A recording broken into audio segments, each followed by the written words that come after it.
Bismillahirrahmanirrahim. Em nome de Allah, o Clemente Misericordioso. Mais uma vez, bem-vindos na aula de Hadith, aula de ditos do profeta, Santo Profeta Muhammad, que paz de Deus esteja sobre ele. Iremos iniciar a nossa aula com Durud Sharif, que é o invocar as bênçãos para Santo Profeta, e depois eu vou ler em árabe, depois vou traduzir em português. Logo a seguir, nós iremos começar a nossa matéria. اللهم صل على محمد وعلى آل محمد كما صليت على إبراهيم وعلى آل إبراهيم إنك حميد مجيد. اللهم بارك على محمد وعلى آل محمد كما باركت على إبراهيم وعلى آل إبراهيم إنك حميد مجيد. Ó Allah, abençoe Muhammad e o seu povo, como abençoaste Abraão e o seu povo. Tu és em verdade o mais louvado e o mais exaltado. Ó Allah, prospere Muhammad e o seu povo, como fizeste prosperar Abraão e o seu povo. Tu és em verdade o mais louvado e o mais exaltado. Amém. Na aula passada, nós estávamos lendo, aprendendo alguns ditos do Santo Profeta em relação como devemos, qual é a prática dos muçulmanos em relação. Na verdade, primeiro, nós aprendemos sobre como nós devemos fazer quando a pessoa for doente, se for, como devemos visitar, como a pessoa deve reagir. E na hora de receber uma notícia triste, como deve ser a reação da pessoa, né? Como a pessoa deve ser paciente. E avançando nesse tema, e a aula passada também foi um pouquinho sobre isso, sobre falecimento, né? Sobre como deve ser os rituais, como deve ser as práticas dos muçulmanos, né? Quando a pessoa falece. E hoje nós vamos continuar e vamos aprofundar mais um pouquinho sobre nesse tema, né? Para a gente conhecer melhor sobre, entender melhor os ensinamentos do Santo Profeta e do islamismo sobre esse tópico. Antes de tudo, é importante lembrar e entender que dentro do islamismo, quando a pessoa falece, tem certos rituais que são muito importantes, que devem ser feitos, que é levado a algo muito sério. Não é do mesmo jeito que quando a criança nasce, ele nasce e tem um certo ritual que você fala ikamat nos seus ouvidos e também azan, né? Chamada de oração, né? Como se fosse, como no cristianismo tem batismo, né? De mesma forma, islamismo você faz isso para a criança tornar muçulmano, né? A criança já nasce com a inocência islâmica, com a natureza islâmica. Mas hoje nós vamos falar sobre como é a prática do islamismo em relação quando a pessoa falece. Antes de tudo, é importante saber que é importante que seja dado um banho para a pessoa falecida. Então, esse é um ritual muito importante. Sempre que um muçulmano falece, é a obrigação dos muçulmanos que estão de volta, que estão no seu redor, sejam familiares, sejam amigos, que eles fazem esses rituais. E entre eles, primeiro, você dá banho a pessoa que é falecido, ok? E depois você tem que colocar as roupas brancas, enrolar no kafan, né? Kafan é a roupa branca, saduário, né? A roupa em que um muçulmano ou muçulmana é enrolado para ser enterrado. E depois disso, depois de ter dado a banho, depois de colocar a roupa própria, depois de colocar no caixão ou nos lugares onde não há essa prática de colocar no caixão que é colocado, enterrado direto, é feito antes de enterro, é feito oração fúnebre. É sempre feito oração fúnebre. Mais tarde, nas últimas ditos de hoje, eu explicarei como é que é feito essa oração fúnebre, né? Mas por enquanto eu vou falar como é que é feito a prática antes disso, né? Então, como eu expliquei, primeiro é dado o banho. E quem pode dar o banho, né? Quem pode dar o banho e como deve dar o banho? Em relação a isso, tenho dito que é narrado pelo Hazrat Mufaddal bin Umar, relata que perguntou ao Imam Jafar Sadiq quem deu banho a Hazrat Fátima, que era a filha do santo profeta. Ele me disse que o líder dos crentes, Hazrat Ali, deu um banho, que Hazrat Ali, que era esposo da Hazrat Fátima, né, que era gênero do santo profeta, ele deu banho para sua esposa, Hazrat Fátima, que era filha do santo profeta. Eh, Ele disse, fiquei surpreso ao ouvir isso, né? Será que o homem poderia dar banho para a mulher, né? Hazrat Abdullah, Abu Abdullah, percebeu, ele percebeu a minha surpresa e disse, parece que você está surpreso com o que eu lhe disse. Eu respondi que sim, estou surpreso por saber disso que você acabou de falar. Então ele diz: não há nada para se surpreender. Hazrat Fátima era uma Siddiqa. Siddiqa quer dizer uma verdadeira fiel, uma sincera, verdadeira, honesta, justa. A não ser uma pessoa fiel, poderia ter lhe dado banho. Tinha que ser uma pessoa fiel que deveria dar o banho, né? Isso é uma forma de explicar que se o seu marido era um muçulmano, era verdadeiro, ele também podia dar banho, não, não tem nenhum mal de esposo dar banho para a esposa, ou a esposa dar banho. Tem um dito também em que uma das esposas de Santo Profeta narra que se nós soubermos os ensinamentos que nós sabemos hoje, nós mesmos, as esposas, teriam dado banho para Santo Profeta. Então, elas devem ter ouvido esse dito depois de falecer Santo Profeta, que a esposa pode dar banho para o seu marido. Então, por isso ela deve ter falado esse dito, né? E aqui também foi surpreendido um dos companheiros, mas ele disse que não há nada de surpreender. O marido ou a esposa também pode dar o banho. Você não, aí ele deu o exemplo. Ele disse: Você não sabe que o banho de Hazrat Maryam, que era Maria, né? Em português, mãe de Jesus Cristo, foi dado, o banho que foi dado para Hazrat Maryam foi dado por seu filho, Hazrat Isa, Jesus Cristo, que paz de Deus esteja sobre ele. Então ele deu um exemplo histórico dos profetas anteriores que sim é permitido que o esposo dê banho para a sua mulher, esposa, né, falecida, ou a esposa dê banho para seu marido falecido. Então, isso mostra que a nós, qualquer pessoa, obviamente, na época quando foi dado banho para Santo Profeta, ou quando normalmente é dado banho para os muçulmanos, são outros muçulmanos, sejam de família, preferencialmente dado por família, né? Mas o que foi achado estranho aqui, que uma mulher poderia dar ao homem, ou o homem pode dar banho para a mulher, né? Mas isso foi dado como, sim, como permitido, né? Que se for a esposa, pode dar, o cônjuge pode dar ao outro parceiro falecido o banho, né? E depois de dar banho, como eu falei, é enrolado, né, é colocado os panos brancos, né? No caso do homem são dois panos e no caso da mulher são três panos que são colocados para cobrir o corpo da pessoa, do homem ou da mulher muçulmana, e depois é feito a oração fúnebre. Outra, dito do santo profeta em relação a isso, como deve dar o banho, né?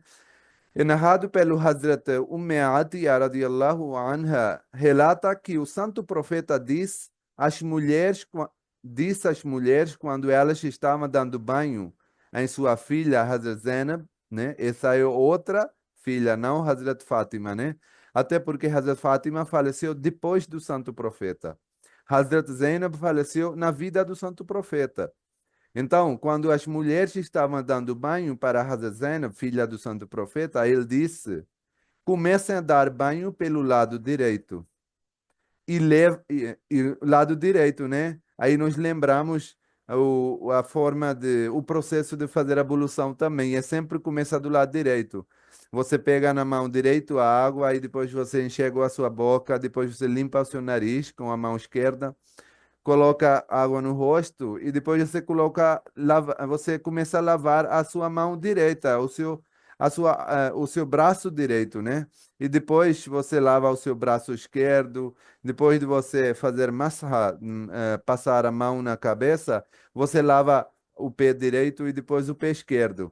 Então, o Santo Profeta diz que comecem a dar banho do lado direito, pelo lado direito, e lavem primeiro as partes que são lavadas durante a ablução. Então, como é que é feita a ablução? Antes de tudo, é limpado as partes íntimas. Então, é sempre recomendado, quando dê banho para falecido, também lavem as partes íntimas, né? Porque às vezes, quando a pessoa falece, ou mesmo antes do falecimento, no processo de falecimento, a pessoa pode ter sujado, né? Ou pode ter vazado as partes íntimas. Então, é importante lavar essas partes íntimas também, para as pessoas, pessoas falecidas. E depois deve lavar as partes que são lavadas na ablução, por exemplo, mão, o rosto, né? Os braços, né? Os pés, e depois começa a lavar o lado direito do corpo e depois o lado esquerdo do corpo, né? E deve sempre lavar com um cheiro bom, com um perfume bom, e depois deve deixar um perfume bom para, agradar o ambiente, né? Para deixar um pouquinho cheirado o ambiente. E até porque vai ficar, não sei, não sabe quanto tempo fica aquilo, mesmo quando a pessoa, antes mesmo de enterrar, né? Estou falando antes de enterrar, às vezes a pessoa fica exposto, né? Para as pessoas visitarem e tudo isso, a pessoa fica, o corpo fica muito tempo, então é melhor deixar um cheiro bom, na pessoa falecida, né? No corpo e nos panos. Eu estou dizendo isso porque às vezes as pessoas acham que não pode não pode passar o perfume no falecido, ou não pode passar nas roupas, mas sim é recomendado passar um perfume bom, para que seja agradável o ambiente. Outro dito de santo profeta narrado pelo Hazrat Abdullah bin Abu Bakr, que era o primeiro califa do santo profeta. Hazrat Abdullah bin Abi Bakr relata que quando Hazrat Abu Bakr faleceu, o primeiro califa, né, o seu pai, de quem está narrando esse dito, faleceu, sua esposa, esposa de Hazrat Abu Bakr, Hazrat Asma bint Umais, depois de lhe dar um banho, quem deu banho ao Hazrat Abu Bakr foi a esposa dele, né? E depois de dar banho, ela perguntou aos companheiros do Santo Profeta, que estavam lá presentes, que estou jejuando e hoje está extremamente frio. Tenho que tomar banho por ter dado banho ao Hazrat Abu Bakr? Ela queria esclarecer essa dúvida. Ela perguntou isso, que eu dei banho para Abu Bakr, né, o meu marido falecido. E será que é obrigatório, depois de dar banho para um falecido, de se lavar também, de tomar banho? Os companheiros do Santo Profeta disseram, não é necessário tomar o banho, né? Porque são certas condições que, quando são quebradas, que é obrigatório tomar banho antes de fazer oração, ou antes de fazer a recitação, né? Antes de fazer qualquer adoração. Então, por exemplo, se a pessoa teve a relação matrimonial com a sua parceira, com seu parceiro, sim, nesses casos é obrigatório depois tomar banho, né? E aí ela ficou com essa dúvida: será que depois de dar banho para um falecido, eu também devo tomar banho antes de fazer oração? E aí ela até falou que hoje é frio, não queria, né? Então eles disseram que não há necessidade. E mesmo que você esteja jejuando, você não tem problema nenhum, você pode dar banho, porque dar banho para um falecido não invalida o seu banho, ou não invalida a sua ablução, né? Então você pode continuar como você está, você deu banho, isso não invalida o seu banho. Porque essa é uma pergunta frequente nos lugares onde, tipo, são muçulmanos, e quando uma pessoa dá banho, pode acontecer isso, que será que, como eu falei na aula passada, são mais coisas jurisprudências islâmicas, né? Que são questões mais de fiqh. Fiqh quer dizer o conhecimento de jurisprudência islâmica. Mas é bom saber sobre esse assunto, sobre essas perguntas, já que a gente está falando sobre esse tema. Outro dito do santo profeta narrado pelo Hazrat Aisha relata que santo profeta disse: se até 100 muçulmanos participarem de um funeral de uma pessoa que faleceu, né, um muçulmano, e todos eles intercedendo por ela, né, todos eles torcendo que ele seja perdoado, que ele entre no paraíso, sua intercessão será concedida. Isso é um dito muito belo, muito lindo, né? Como o santo profeta explicou. Não é questão dos números, né? Obviamente, o santo profeta falou isso, é importante. Mas o que aqui atrás a mensagem é que se tem tanta gente que participou numa oração fúnebre de uma pessoa e todo mundo está torcendo que ele seja perdoado, que ele esteja no paraíso, que ele entre no céu, quer dizer que ele fez coisas boas para as pessoas. Quer dizer que ele deixou marcas boas, ele deixou um legado para as pessoas. Que ele fez alguma coisa que causou essas pessoas fazendo essa intercessão, né? Então, uma pessoa que fez tantas virtudes, uma pessoa que fez tantas bondades que todo mundo está torcendo por ele, não tem como Deus desperdiçar essa pessoa. Não tem como Deus não conceder a intercessão dessa pessoa. Entenderam? Então, nesse caso, nesse aspecto, é importante, o Santo Profeta disse que a pessoa tem uma relação boa com as pessoas, tem que ter a pessoa que deixe legado para os outros, né? Que deixe uma marca boa para os outros, para que quando ele não estiver lá, seja falecido, seja mudou, seja desapareceu, as pessoas lembram dele como algo bom. Tenha memórias boas da pessoa, tenha memórias que eles lembrem positivamente a pessoa. Então é necessário que nós devemos avaliar as nossas relações como são com as pessoas, né? Se são pessoas, nossas relações são negativas, se nossas relações são tóxicas, se nossas relações são em que as pessoas que nós não relações desagradáveis, né? Essas coisas nós devemos sempre avaliar, né? Porque mesmo tempo que a gente tem que avaliar a nossa relação com Deus, é importante avaliar a nossa relação com as pessoas também. E Deus, Santo Profeta diz que Deus vai conceder essa intercessão. Quando todo mundo vai torcer para a pessoa, não tem como Deus não interceder.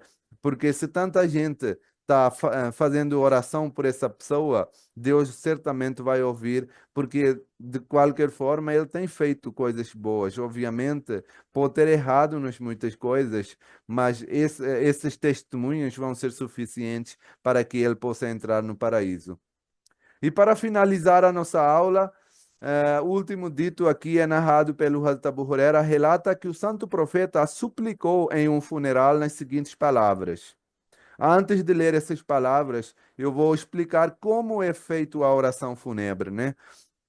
Então, oração fúnebre também é feito como qualquer outra oração, né? Nós devemos sempre estar, temos que estar com a ablução. Normalmente, essa oração fúnebre é feita ou antes ou logo depois de uma oração obrigatória. Então, as pessoas já estão viradas para a Qibla, as pessoas já estão com a ablução, né? Mas quando é uma oração fúnebre, o corpo tem que estar na frente do imam, quem está liderando a oração. Excepto que seja uma oração não presente, né? Uma oração em que o corpo não estiver presente. Isso também é permitido. Pode fazer uma oração fúnebre da pessoa que não faleceu no seu lugar. Você simplesmente pode dizer, pode mencionar o nome da pessoa e depois começar a oração. Você começa com levantando mão, como qualquer oração, mas nessas orações não tem como, não existe a posição de curvar e nem existe a posição de sentar e nem de prostração. Você só fica em pé. Então, você pode ficar com seus sapatos também, com seus chinelos, com seus calçados, você pode ficar. porque isso não há necessário você tirar, porque você não vai fazer a prostração. Então você levanta a sua mão e você começa a ler Al-Fatiha. E é sempre lido, mesmo quando o imam está fazendo, tem que ler em voz baixa, você não faz em alto. Depois da Al-Fatiha, você lê um versículo qualquer, né? Uns versículos do Sagrado Alcorão. E aí, segunda vez, você levanta a sua mão dizendo Allahu Akbar. E depois de dizer a segunda vez, você lê Durud Sharif. Durud Sharif é aquilo que nós recitamos no início.